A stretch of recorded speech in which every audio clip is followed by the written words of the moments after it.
नमस्कार दोस्तों, मेरा नाम है आशुतोष और आप देख रहे हैं डायनामिक इम्पल्शन। आज के इस वीडियो में हम बात करेंगे 1 जुलाई 2021 के करंट अफेयर्स की। तो हो सके तो वीडियो को अंत तक अवश्य देखिएगा। और हाँ, आज के थंबनेल की थीम अलग है क्योंकि नया मंथ है, मैंने सोचा कुछ नया करते हैं।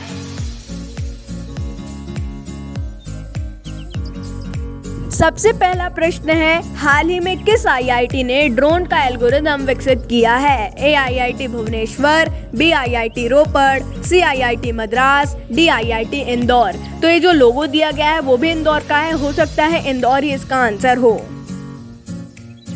इसका सही उत्तर है आईआईटी मद्रास। तो आईआईटी मद्रास के शोधकर्ताओं ने अंतरिक्ष स्टेशनों, उपग्रहों का अध्ययन करने के लिए एक ड्रोन का एल्गोरिदम विकसित किया है और बहुत सी चीजें उन्हें पता भी चली हैं। ग्रेविटी वगैरह का उन्हें अध्ययन करना था, बाकी जानकारी तो अभी उपलब्ध नहीं है। जैसे ही मेरे पास आती है मैं आप लोगों को अवश्य दूंगा। तो इसके बारे में जानते हैं। सबसे पहला जो आईआईटी था वो खड़गपुर में खुला था 1951 में, और अभी तक का जो लास्ट आईआईटी है वो है मंडी में, जो कि 2009 में खोला गया था। अगला प्रश्न है, outstanding engineering achievement award Bharat की किस मेट्रो को मिला है? A Jaipur metro, B Ahmedabad metro, C Mumbai metro, D Delhi metro. इसका सही उत्तर है Delhi metro.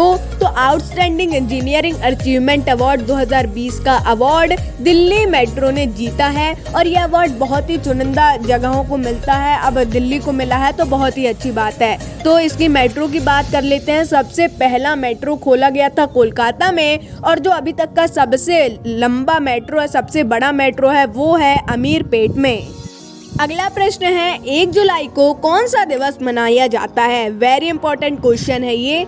A national doctors day, B national chartered accountants day, C national day of consultant, D both A and B.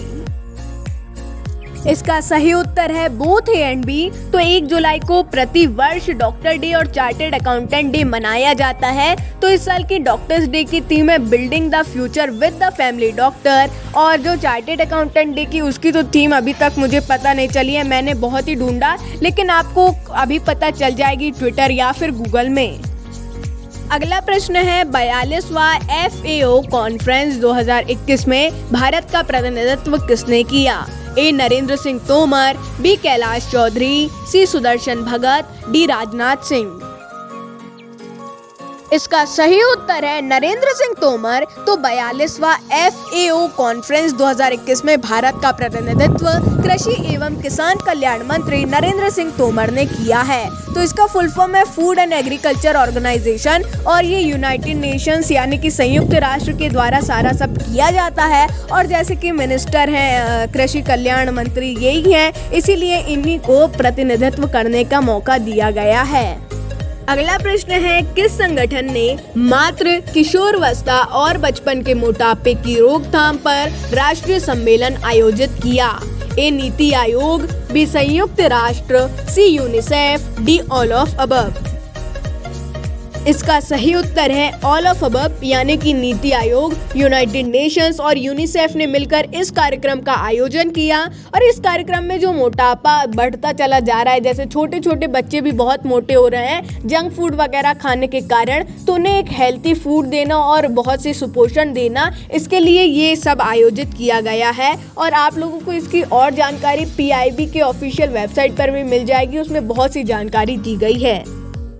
अगला प्रश्न है, MSME प्रेरणा किस मंत्री के द्वारा लॉन्च की गई है? ए पीयूष गोयल, बी नितिन गडकरी, सी प्रकाश जावड़ेकर, डी गजेंद्र सिंह शेखावत।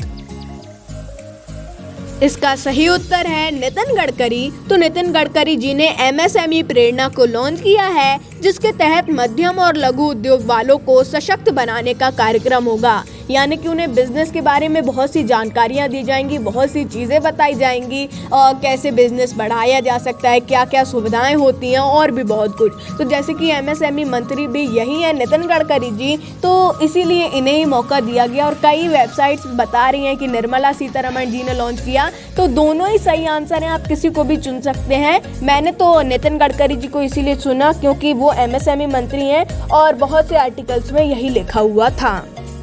अगला प्रश्न है, एशिया का सबसे लंबा हाई स्पीड ट्रैक भारत में कहाँ स्थित है? अभी ही इसका उद्घाटन किया गया है। ए दिल्ली, बी हैदराबाद, सी इंदौर, डी कोलकाता।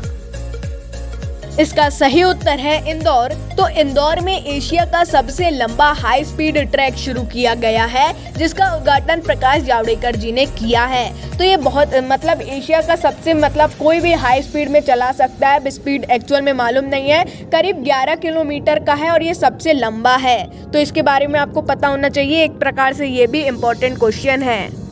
अगला प्रश्न है, मॉडर्ना टीका आयात करने हेतु DCGI ने किस कंपनी को मंजूरी दे दी है? यहाँ पे DGCI लिख गया है, लेकिन वो DCGI है।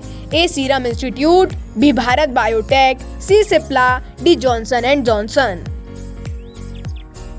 इसका सही उत्तर है सिप्ला। तो drug controller general of India ने सिप्ला को मॉडर्ना वैक्सीन आयात करने के लिए मंजूरी दे दी है। यहाँ पर भी कलेक्टर लिख गया है, वो कंट्रोलर है, उसके लिए मैं माफी चाहूंगा। तो अब आयात भी हो सकती है, सिप्ला आयात करेगी मॉडर्ना को बाहर से भारत में, तो अच्छी बात है। और स्पुतनिक 5 को भी सीरम इंस्टीट्यूट को भी मंजूरी दे दी स्पुतनिक 5 बनाने के लिए इन्होंने ही, तो अच्छी बात है। अब धीरे धीरे बहुत गति बढ़ रही है वैक्सीन की।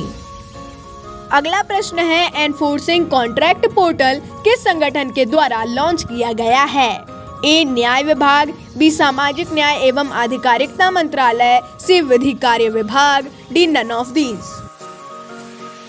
इसका सही उत्तर है न्याय विभाग। तो इस पोर्टल से बहुत सी जानकारियां उपलब्ध कराई जाएंगी, ग्राफ वगैरह उपलब्ध कराए जाएंगे, और जैसा कि कॉन्ट्रैक्ट वगैरह है तो उसकी सारी जानकारियां दी जाएंगी। और न्याय विभाग के अध्यक्ष यानी कि चेयरमैन ने इस पोर्टल को लॉन्च किया है। तो दोस्तों, अंतिम प्रश्न था ये। मिलते हैं अगले वीडियो में। नमस्कार। Dynamic impulsion. Thanks to you, do-do-do-do-do. Thanks to you, do-do-do-do-do. Healthcare workers, do-do-do-do-do. Thanks to you. Thanks to